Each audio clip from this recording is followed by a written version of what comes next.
In the 17th year of Pekah, son of Remaliah, King Ezra, son of Jotham, of Judah, began to reign.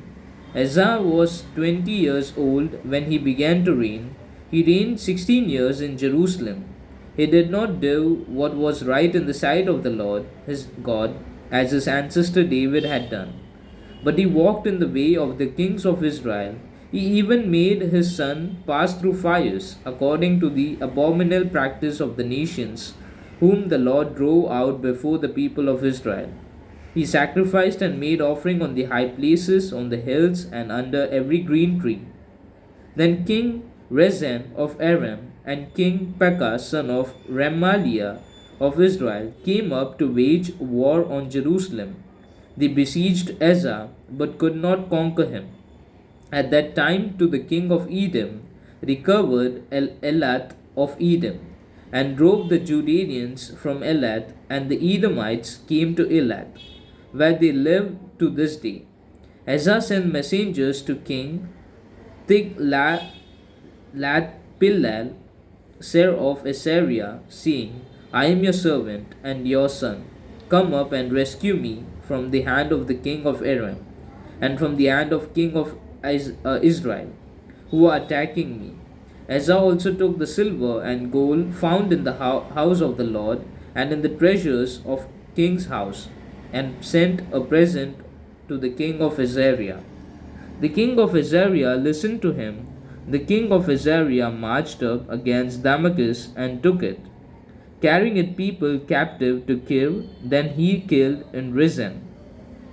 When King Asa went to Damascus to meet King Tiglath-Pileser of Assyria, he saw that the altar was at Damascus. King Asa sent to the priest Uriah a model of the altar and its pattern, exact in all its details. The priest Uriah built the altar in accordance and all that King Asa had sent from Damascus.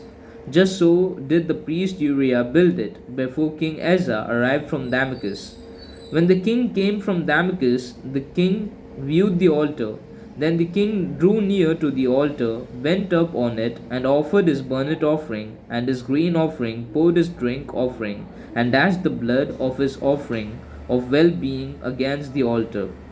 The bronze altar that was before the Lord he removed from the front of the house, from the place between his altar and the house of the altar, and put on its north side of his altar. King Asa commanded the priest Uriah, saying, Upon the great altars offer the morning burnt offering, and the evening grain offering, and the king's burnt offering, and his grain offering, with the burnt offering of all the people of the land, their grain offering, and their drink offering, then dash against it all the blood of the burnt offering, and all the blood of sacrifice, but the bronze altar shall be for me to inquire by. The priest Uriah did everything that King Asa commanded. Then King Asa cut off the flames of the lamps and removed the lavers from them. He removed the sea from the bronze zone that was under it and put it in the pediment of stone. The covered portal for use on the Sabbath that had been built inside the palace and the outer entrance of the king, he removed from the house of the Lord. He did this because of the king of Assyria. Now the rest of the acts of Asa that he did are not written in the book of annals of king of Judah. Asa slept with his ancestor and was buried with his ancestor in the city of David. His son Ezekiel succeeded him. In this chapter, the 16th chapter of Kings, 2nd Kings. 2nd Kings, it says about the 17th year of Pekah of Remaliah, like previous chapter, and King Asa, son of Jotham of Judah, began to reign. King Asa, son of Jotham. In King Asa's period, like he offered, what he did was when he reigned, he did what was right in the sight of the Lord, and God, as his ancestor David done, as God ancestor David done, he was doing all the good practices, and even his son passed through the fire. Even his son passed through the fire, according to the abominable practice of nations. Abominable practice of nations means like a different witchcraft and all those things. So there was abominable thing that he did, abominable practices with all these people, and they made his son walk through the fire, and Lord drove out all these people before Israel. That's what happened. And King Ezra King Ezra went to Damascus to meet King Tiglath-Pileser of Assyria. He saw the altar that was at Damascus. He saw the altar was at Damascus, and the king Ezra sent and priest Uriah, the model of his altar, and then the altar was built.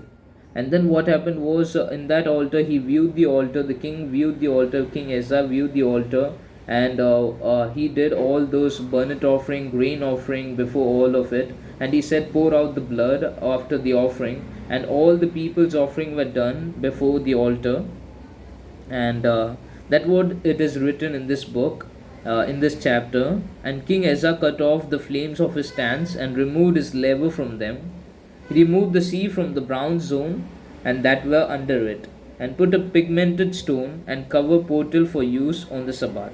I'm reading out, but it says that in that place the altar was made and given. The pattern was given by Ezra, and then the burnt offering, the grain offering, and all this offering were done before the God. That's what it is written in this chapter. It's chapter 16 from 2nd Kings. Thank you.